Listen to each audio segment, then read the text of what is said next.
This massive 50-kilogram Nile perch is a rare catch for these Ugandan fishers. But it's not the fish meat that'll make them the most money. It's this balloon-like internal organ known as a fish maw or a swim bladder.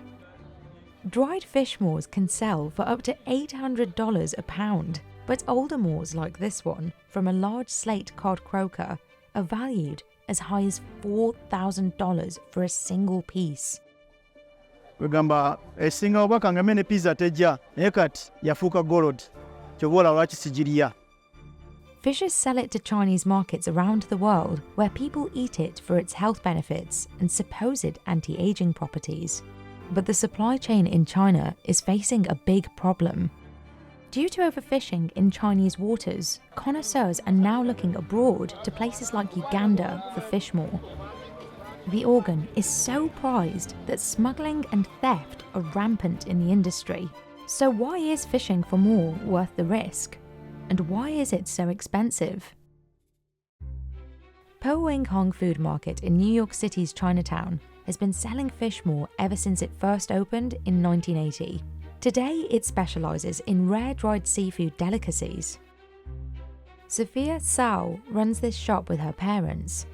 She says that these days, fish maw is so rare that they have to buy it in bulk as soon as it becomes available. Usually we request a certain size and certain type of fish maw because we know what sells the best. And we usually maybe get 50% of what we request because the demand is so high. Fish maw, or swim bladder, is an organ that enables fish to control their buoyancy. Fish maw is traditionally considered one of the 4 treasures of Cantonese cuisine, along with shark fin, abalone, and sea cucumber. Zhao Xiong, who has worked for Po Wing Hong for 10 years, supervises the dried seafood department. He's an expert on the 4 treasures. 係非洲嘅淡水鱸魚膠嚟嘅。一般嘅花膠咧係稍微有一種偏黃，跟住咧佢係有一種非常之半透明嘅咁樣一種狀態喺度，所以咧佢嘅年份咧越耐咧佢嘅花膠係越厚，跟住咧佢所含嘅膠原同埋蛋白質咧係非常之豐富，同埋咧佢所含咧各種嘅微生物咧磷咧鈣咧呢啲微生物特別豐富啲。The store orders all of its fish maw from a USDA certified broker who works directly with traders and fishers in Southeast Asia, South America, and Africa. Usually when we order fish maw, it's about 30 to 50 pounds per case, and general prices are between 4,000 to 8,000 depending on the quality of the fish maw. They resell it for anywhere from $200 to $800 per pound, depending on the type and quality. The Chinese bahaba, or large yellow croaker, was a main source of fish maw for decades. But in 1989, the Chinese government designated it a Grade 2 state-protected species. And in 2006, the International Union for Conservation of Nature also assessed the fish as critically endangered. Today, the majority of fish maw is imported from other countries, including Uganda, where fishing for an invasive species called Nile perch on Lake Victoria has become a lucrative business for locals like Amber Francis. It's early morning on Kisima One Island in Jinja. Amber is packing up his bait and hooks and preparing his boat to set out on Lake Victoria. He's worked as a fisher here for the past 10 years.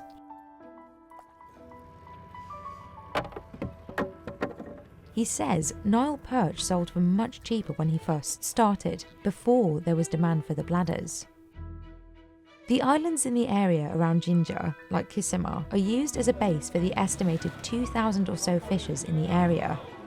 While Ugandans don't typically eat fish maw themselves, Amber has tried it and loves it. Yeah, we used to eat it and we enjoyed it a lot. Other people sometime back they used to throw them away.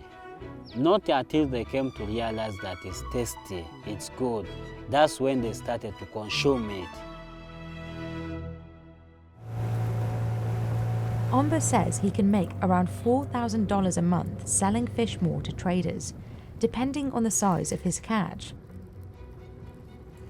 Each kilo they can buy it at 25,000, only a kilo, When I get that one which weighs like 10 kilograms, that's 250, which is a lot of money in Uganda.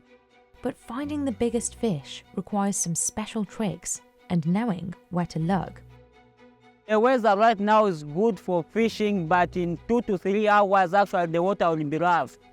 He focuses on the deep water, and he baits his hooks with a live young catfish, known locally as ensuma.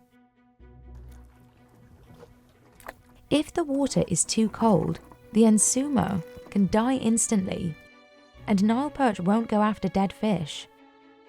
Each hook is demarcated with a bottle, so he knows which lines belong to him. Because these fish are so valuable, theft is also an issue on the lake. Unfortunately, you go there, you find nothing, when everything was taken by those thieves. Yeah.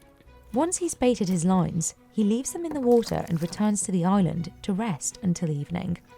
Now we are going to rest for some time, like 3 to 4 hours. After, we come back and check our hooks, what we have put there, to see whether there's Nile perch on it. Amber says he typically catches 6 or 7 fish per day, usually all weighing under 20 kilograms. The biggest one he has ever caught was a massive 98 kilograms. I feel good when it pulls me. Yeah, actually I enjoy it. It's like a game to me. Today he caught only 6 fish, but the biggest one was about 30 kilograms. Expected to go to get more than this. Yeah, actually it's a bad day to me. The fishers don't remove the bladders themselves. Tomorrow, Amber will sell his fish directly to the trader, who hired him at the local market in Masese.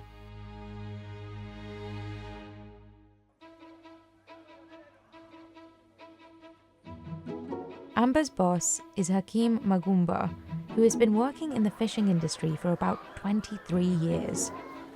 He previously traded tilapia to buyers in Kenya, but he now works with Nile perch because it's much more profitable. Because I fish because I need fish more. Because fish more is like gold from my side. You understand? We used to throw it back. We used to throw the bladder because it was no sense. We wanted that meat, but nowadays, money. Hakim says he has 22 boats and 30 fishers like Amber working for him. Once they deliver the fish to him, they are weighed, sorted and priced based on their size. This fish weighs 12 kilos. After weighing, we are going to cut it and see the bladder which is in it. The bladders must be removed and cleaned by hand. We sell it at the 500,000 Ugandan shillings. The rest of the fish doesn't go to waste. Hakim sells it to the locals in Uganda, where it's a popular delicacy. The more will eventually make its way to Chinese exporters who dry it and ship it to Hong Kong and other locations worldwide. Hakim is just one of many traders in the area trying to make a living in Fishmore with competitors all around him. We have like people from Kenya, people from TZ, their own competitors. Very many. Very many. Aside from the competition, Hakim says one of the biggest challenges the fishers in Uganda face is run-ins with local authorities. The guys who are in business of fishing, they don't have the license. So when you don't have license, you are caught with the soldiers. Crime is also an issue on land, according to Hakim.